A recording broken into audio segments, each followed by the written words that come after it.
I do have to admit that I am quite interested in making inhuman beings into real characters with stories to tell and personalities to explore without them necessarily being able to communicate with the other characters in the story and thus with the reader. I can't really imagine setting such a character as the protagonist of the story because of my own reader's viewpoint, since I can't exactly identify with such characters when they are the anchor for the portal to that story from my real world. But I would definitely like to explore these characters as the reader and to attempt to create them as the writer, since I've said it before, I love cats. I think they are one of the best things to ever happen to me, and I would like to bring some animals, creatures, monsters alongside for a ride, take them on an adventure, and somehow assist the protagonist in creating the story of their escapades together. I am not entirely sure that I have the skills necessary to pull that off without having to resort to bestowing some sort of a sentience to these characters. If I am able to keep things within the realm of these creatures and the limitations in their interactions, I would definitely like to at least try.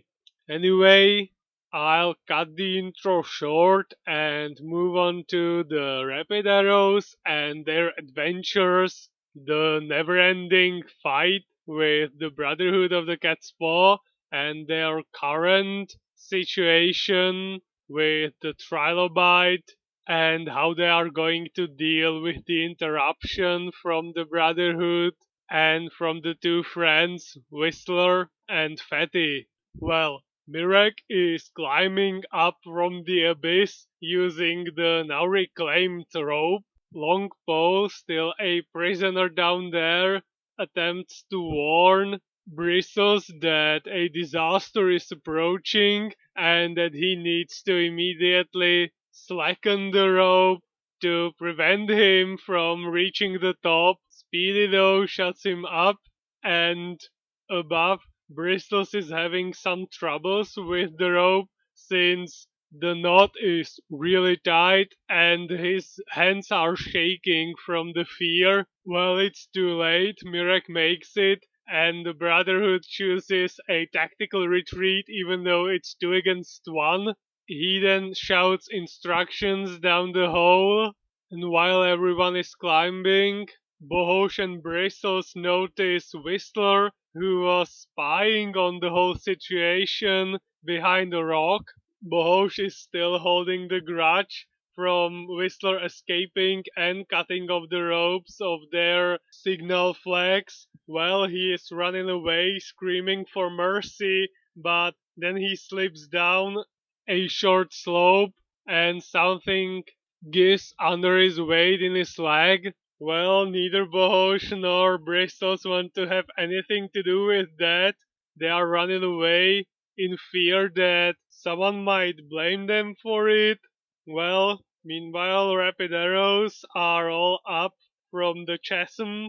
They chastise Longpole and send him away under the threat of landing a big fat turf on his head.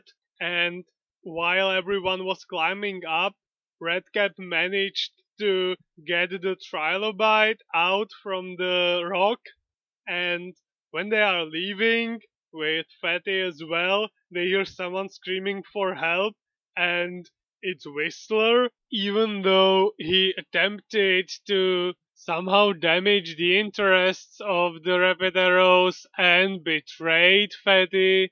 it wouldn't be them to just leave him there. Mirek finds out that Whistler's leg is just slightly injured and they help him out with Fatty saying that a good person doesn't repay evil with more evil, and ending the excavation adventure on a high note. There is a fair in town and Mirek approves to spend some money that they got for selling the trilobite there. Everyone is more than ready to enjoy some of the attractions. When they are talking about that, a playful monkey from behind the cages messes up Yarka's shirt, setting up a tone for future disasters striking the members of the Rapid Arrows Club. Next one in line is Mirek, who receives a full bear from Snow Cream. At least the old man actually apologizes for what happened, that it was the large crowd that pushed him against Mirek and thus slapped this creamy bird onto his face.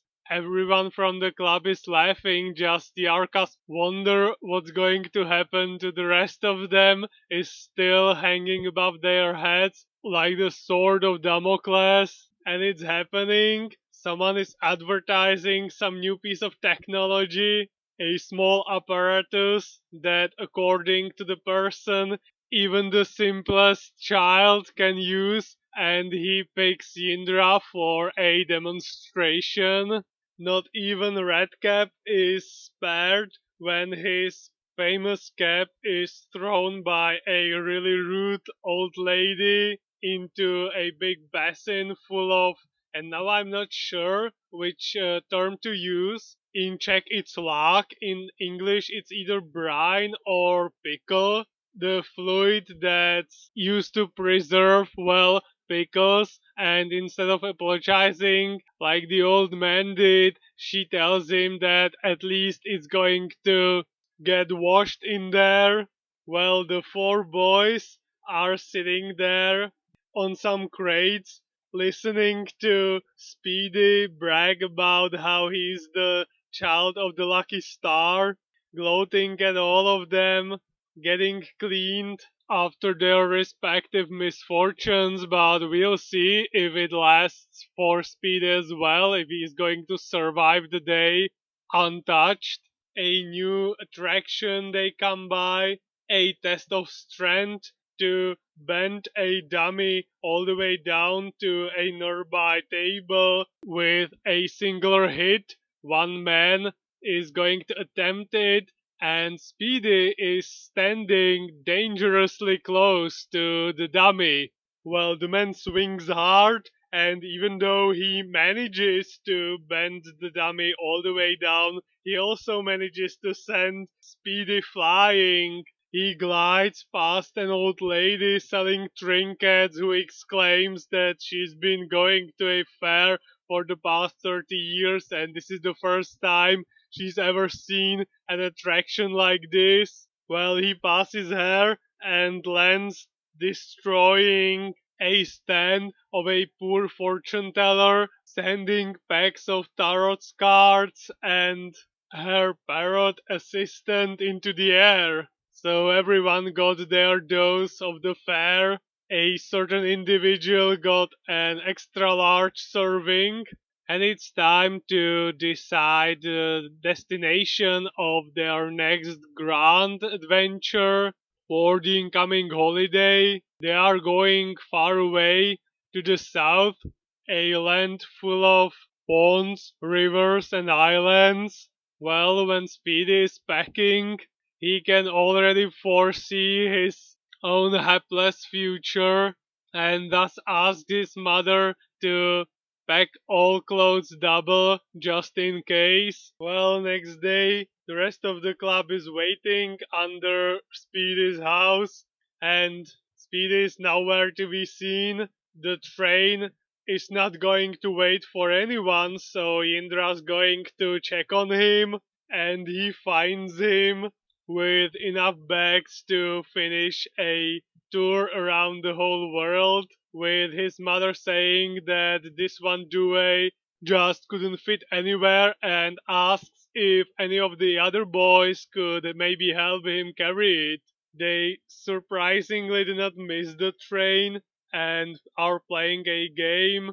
Who sees a horse first gets a point, making sure not to bother and disturb anyone else in the compartment, which a woman that's there as well comments on that they are such polite boys. Then they reach their station and move towards a place where they are going to camp for the next few days, setting up their tents, and Speedy recruits Redcap to do some reconnaissance. In the nearby water, they find a washtub. They claim it as their vessel. Speedy commenting on what would Columbus say if he saw them, and Redcap saying that he had it easy with his discovering business since he had an actual ship and using their hands to paddle. The horizon is their only limit.